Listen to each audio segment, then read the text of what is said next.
Do I need to become a slave to social media? Is the topic of today's conversation.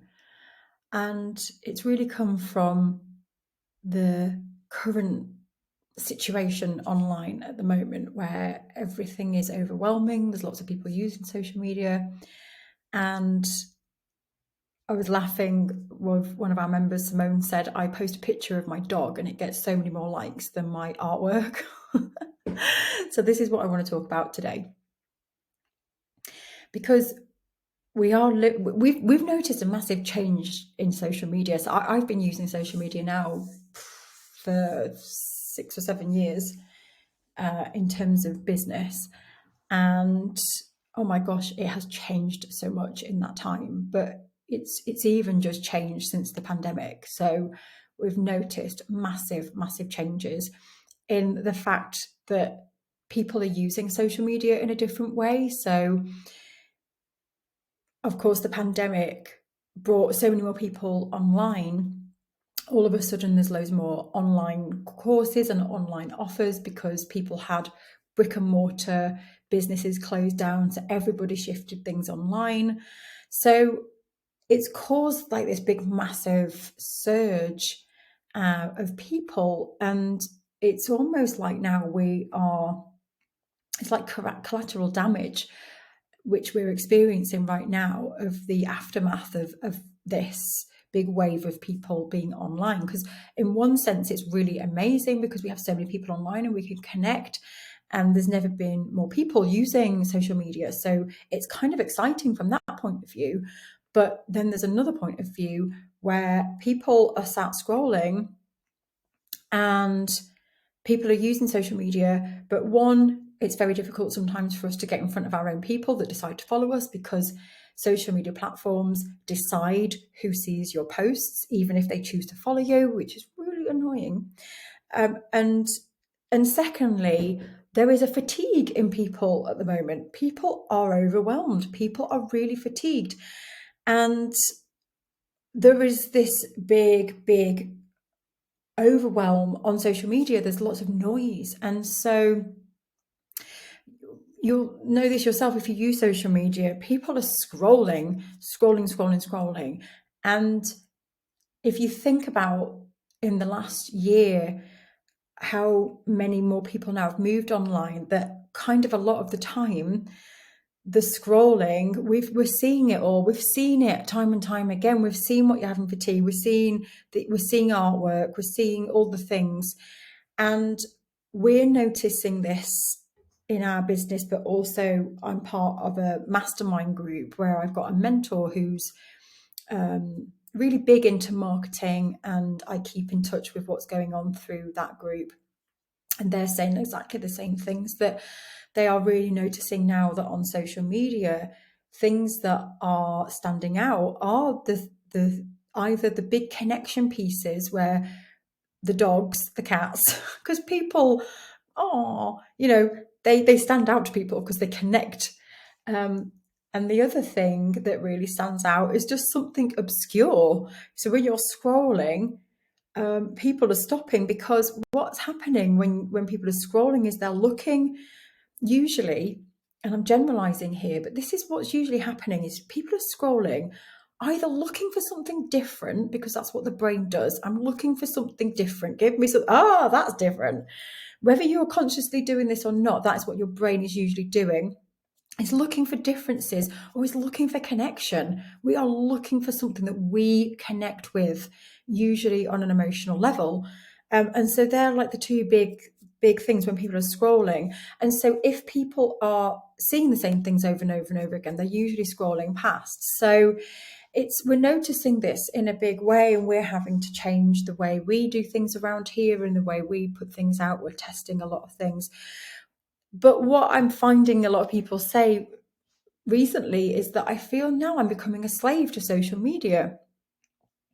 That almost it's killing people's joy of using social media in a way, because you either have to play the system and play the game and create posts that are different, share more pictures of your dog so you can get the algorithms and play the Facebook and Instagram game or whatever social media platform you're using.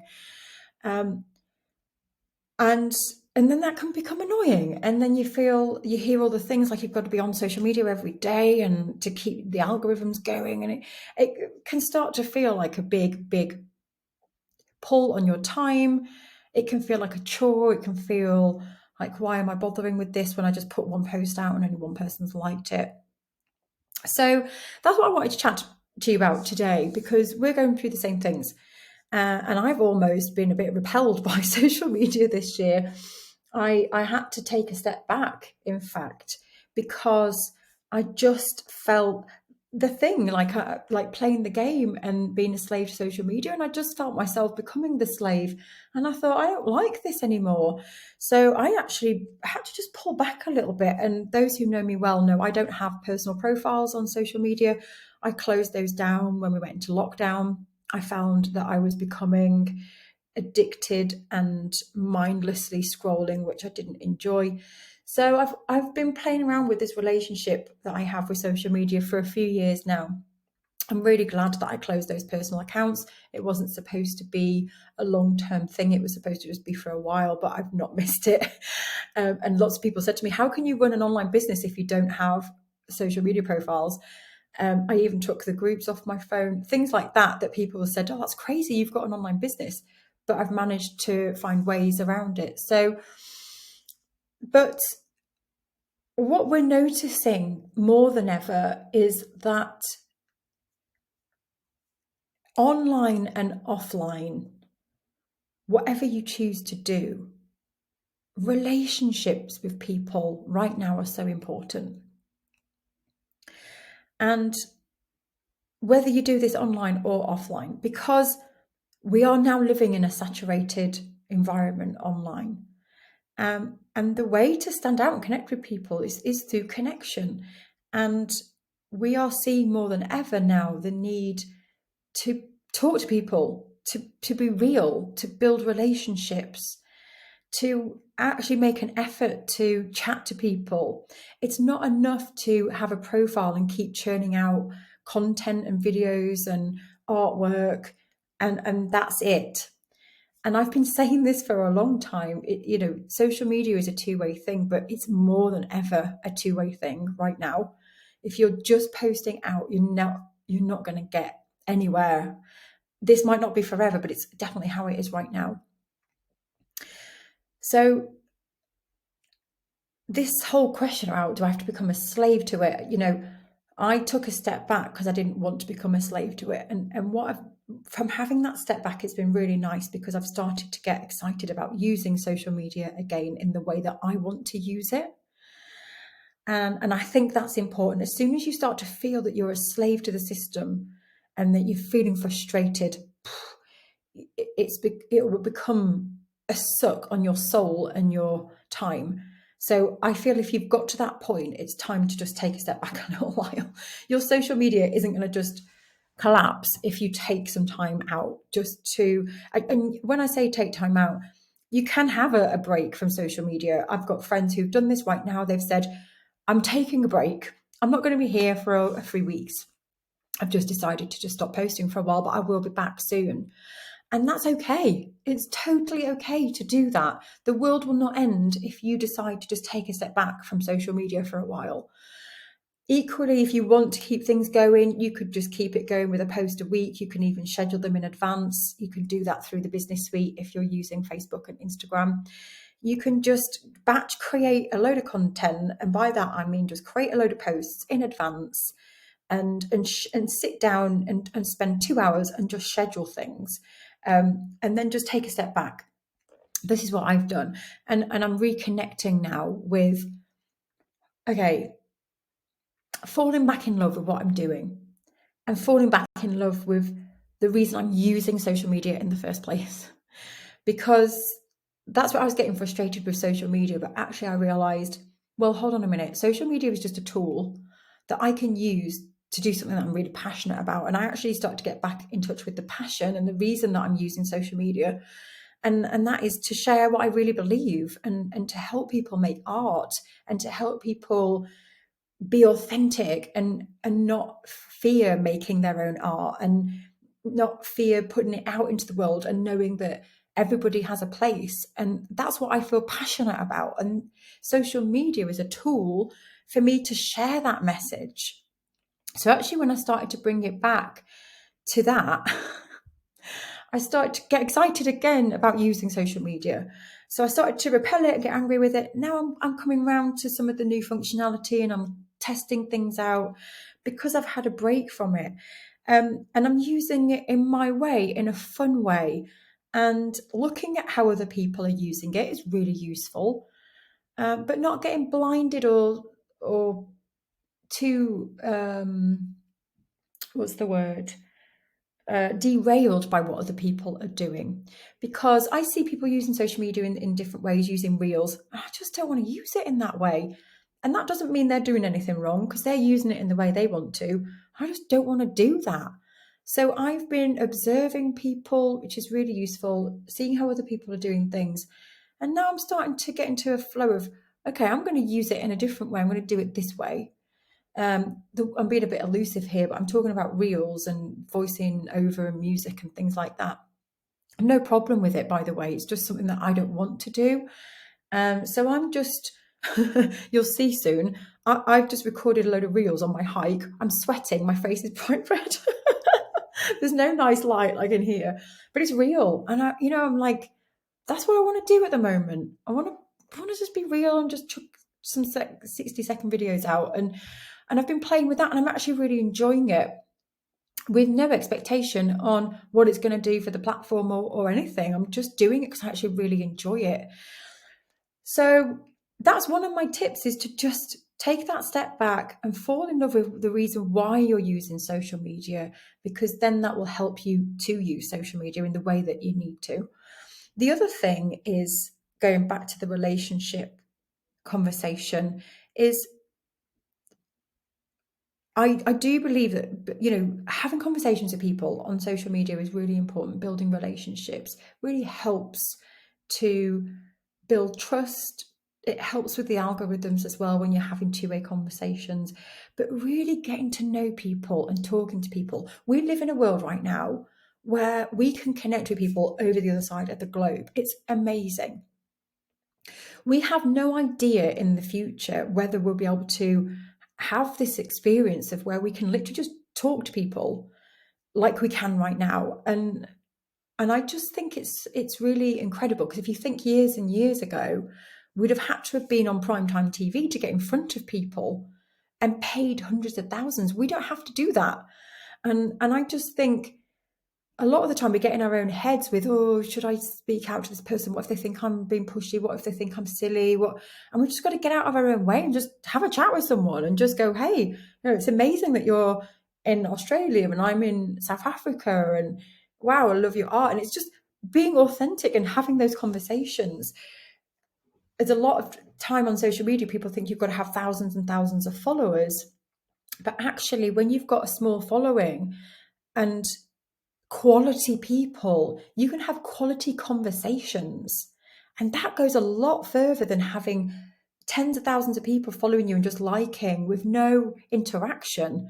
So really honing in on that and getting to know those few people, even if you've got 10 people, talk to them, because those relationships you build will go a massive long way in people trusting you, liking you, remembering you, and going, oh gosh, that's that artist. I might just tell my friend about that artist. That all goes so much further than having thousands and thousands and thousands of people.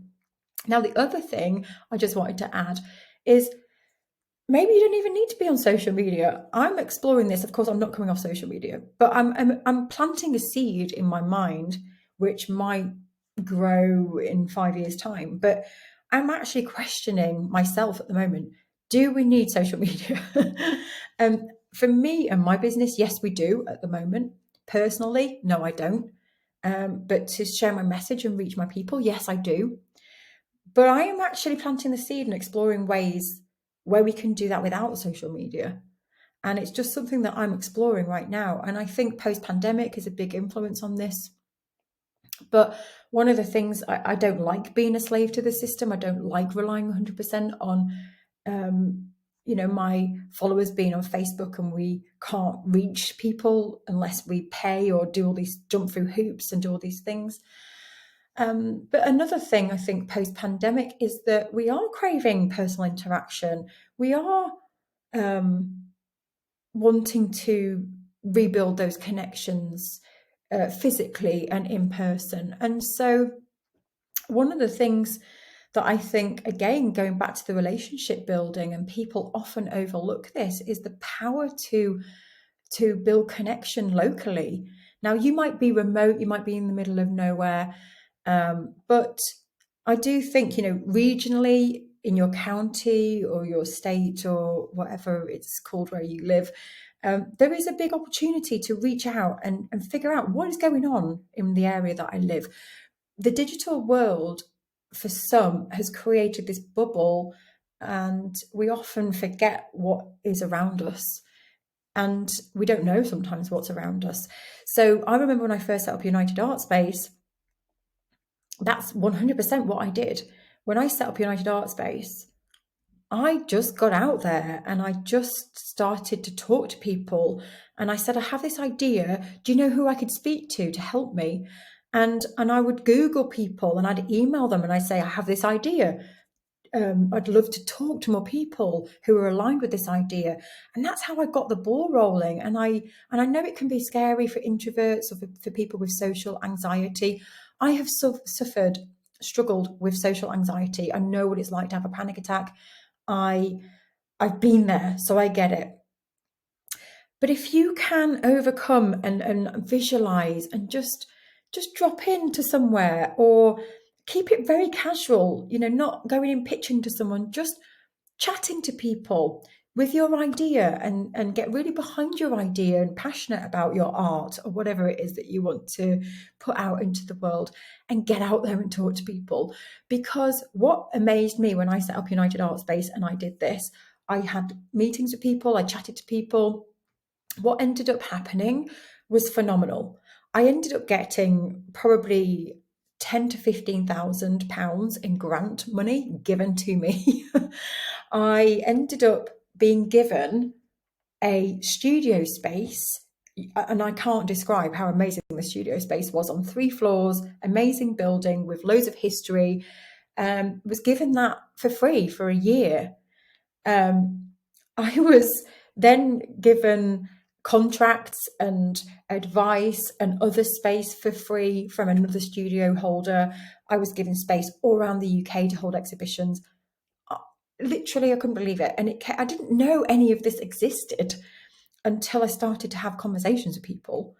And so one of the things, if you're really struggling on social media, is to take a step back and build those relationships locally as well. They can both work. You can just do one, you can just do the other.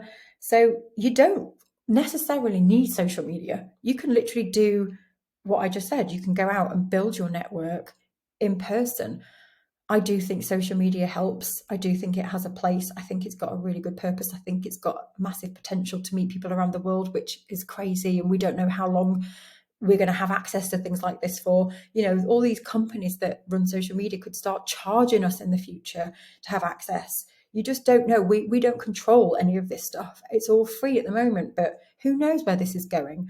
And so I do think that whilst we have access to these amazing tools, we should really take advantage of them. But it's relationships. You don't need thousands and thousands of people. Start talking to people about what you're doing, get excited about what you're doing, and just start those conversations, because you never know that one person. And I say this all the time, but that next one person could be the person that connects you with somebody, that gives you a grant, that gives you a space, gives you a studio. You just don't know. So try not to sit there just posting out on social media, hiding behind the screen, getting frustrated because no one's liking the post anymore. It's about thinking, right, what can I do now to talk to people, building relationships? And if I'm feeling like a slave to social media, it's time for me to take a little step back.